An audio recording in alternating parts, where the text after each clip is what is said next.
How do you determine success? Success is determined by accomplishing one's goals. My goal was to overcome poverty by any means necessary. By any means necessary, I overcame poverty. My goal was accomplished by following another man's plan. But what I did not know was that his plan was to subdue, apprehend, eliminate, and conquer, as he set out to do in the beginning. Me knowing that, by looking back at history, was enough to make me not be used as a pawn in his plan. Ralph Waldo Emerson wrote, "Success, to laugh often and much to win the respect of intelligent people and the affection of children, to earn appreciation of honest critics and endure betrayal of false friends, to appreciate beauty, to find the best in others, to leave the world a bit better, whether by a healthy child, a garden patch, or a redeemed social condition, to know even one life has breathed easier because you have lived. This is to have succeeded."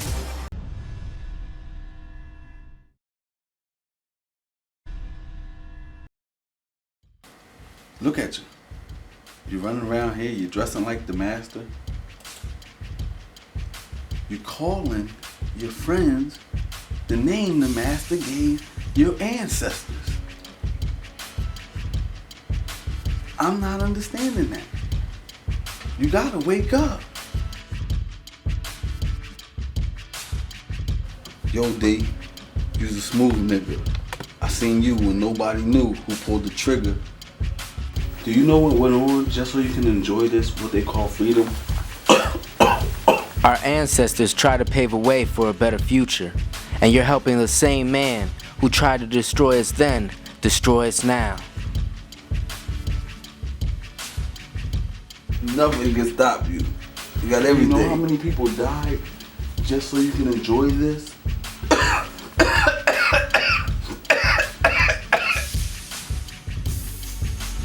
So listen to her. Started from the bottom, now we here. You know what I'm talking about? Yeah. That's right. Getting that paper.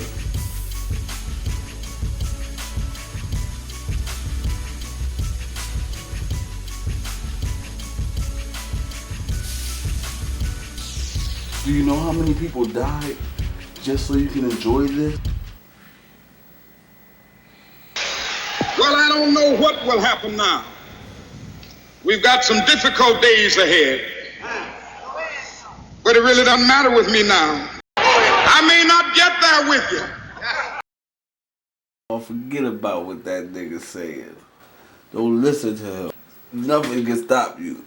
You got everything. I think you'll find, sir, that there will come a time when black people wake up. Then the black man will think like a black man, and he will feel for other black people. And this new thinking and feeling will cause black people to stick together. They'll do anything to stop you. They'll do anything to stop you. As anger increases over disturbing allegations. You want to know why black people don't believe in the government? The CIA knowingly permitted black neighborhoods to be flooded with crack cocaine. Because we know what the government is capable of. I am going to make somebody pay for what they have done to my community and to my people. We are not just talking about whether or not they devastated communities throughout these United States. We're just saying that the CIA has been and is now completely out of control. My God, my God. What's next? Where you came from, they say has a lot to do with how you were brought up. My past always come back to haunt me. I can't shake it. Camden, New Jersey. Tonight we begin with the poorest city in the nation and the most dangerous city all in the same place. It's Camden, New Jersey, right across from Philly. Camden is a city of 77,000, a place most people avoid or take pains to drive by. We arrest 12,000 people a year. This is a 9-square-mile city in which there are approximately 80,000 people in. So over a course of 5 years, we theoretically arrest the entire population of the city. It's like a bad habit. that can't be broke or germ spreading. When I was younger, he was always pulling out Isaac for $1. He always pulling out. He was always a good guy to me. I never knew what he did in the streets or anything. He always kept a switch up. He always had nice clothes. Like, to me, he was a playboy. Like, he always did him. You know what I'm saying? You boss. You boss of bosses. You heard? Like, real tough, man. In 1992, David was making more money than the President of the United States of America. He was only 12 years old at the time. He loved the finer things that life had to offer. The teacher taught him that. He met the teacher in 1989. The teacher didn't care about anybody. He only worshiped money, power, and respect. He was breeding young hustlers, and David would be his #1 trooper. One day, the teacher took David out for a night on the town. While David was driving, the teacher promised him that he would be able to have a ride just like his. Plenty of money, gold, and women, the baddest women, would come along with these things. David was envisioning the lavishness that his mind displayed as the teacher spoke. Vividly, he saw the picture because he was pushing a $50,000 truck and had a couple hundred in his pocket that the teacher had gave to him.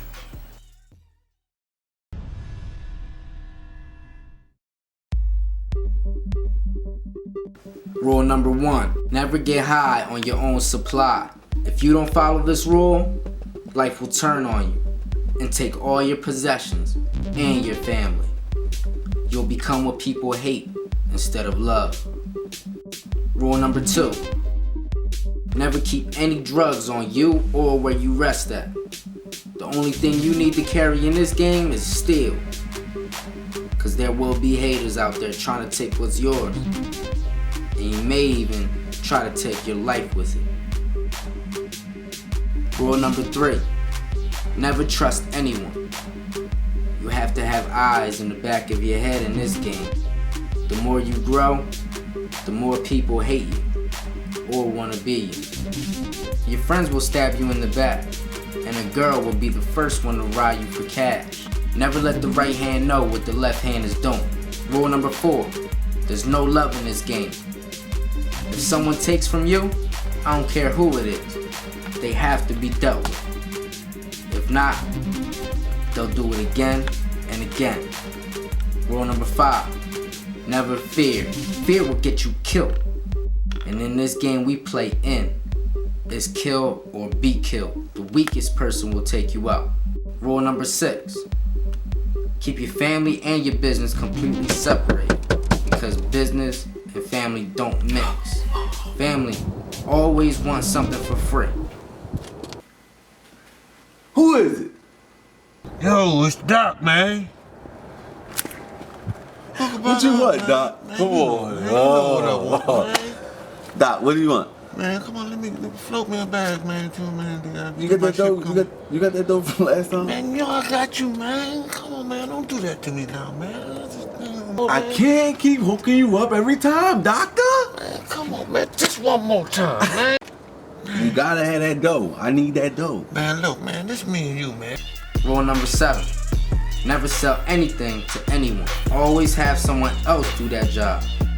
I don't care if it's your best customer. The boss is only supposed to supply the drugs, and then he has someone else distribute it. Rule number 8, never talk to anyone about drugs unless you're in a swimming pool, because you never know if someone is wearing a wire. And don't ever talk on the phone about anything illegal, because it can be tapped.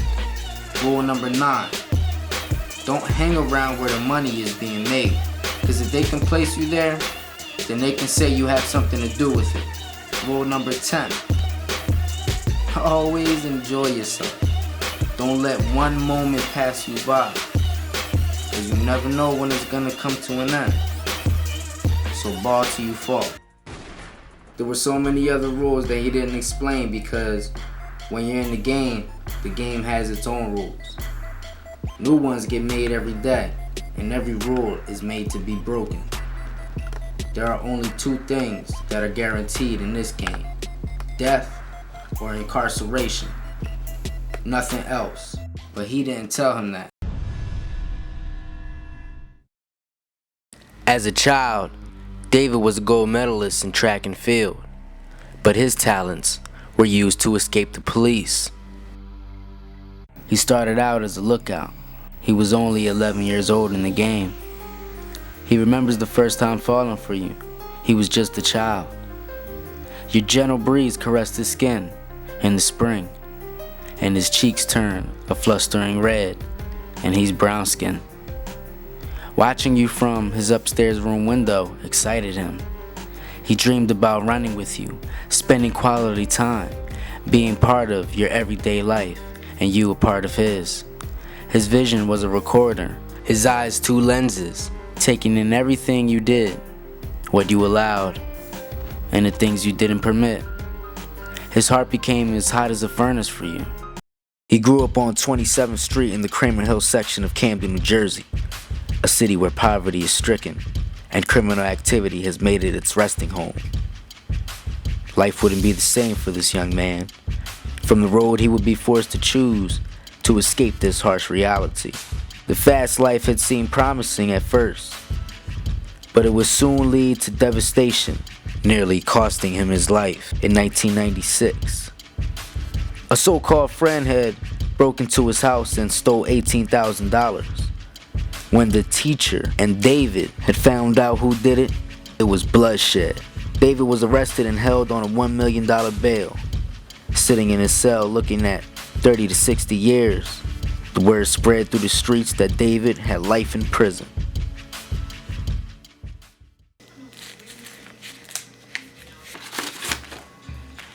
I am at a loss for words. You asked me to be your rider, and I was. But look where I am now, left on a dead end, with no direction and no way to get home. Could this have been your plan? Just leave me pregnant, homeless, and having to deal with the pain of you loving my best friend?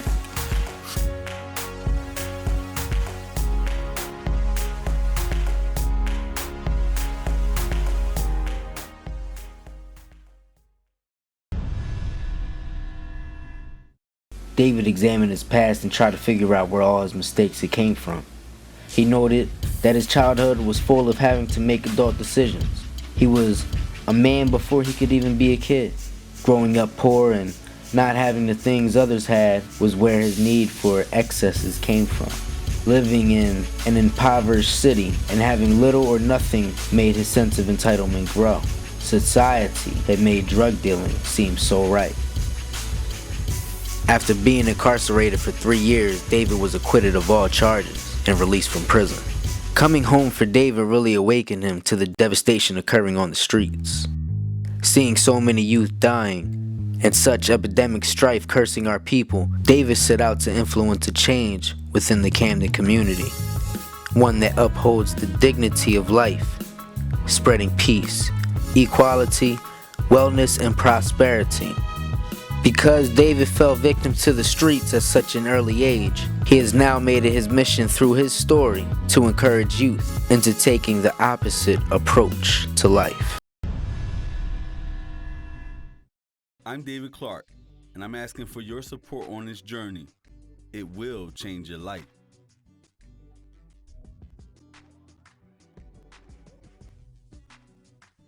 For every book purchased, a part of the proceeds will be donated towards the funding for youth programs in Camden City.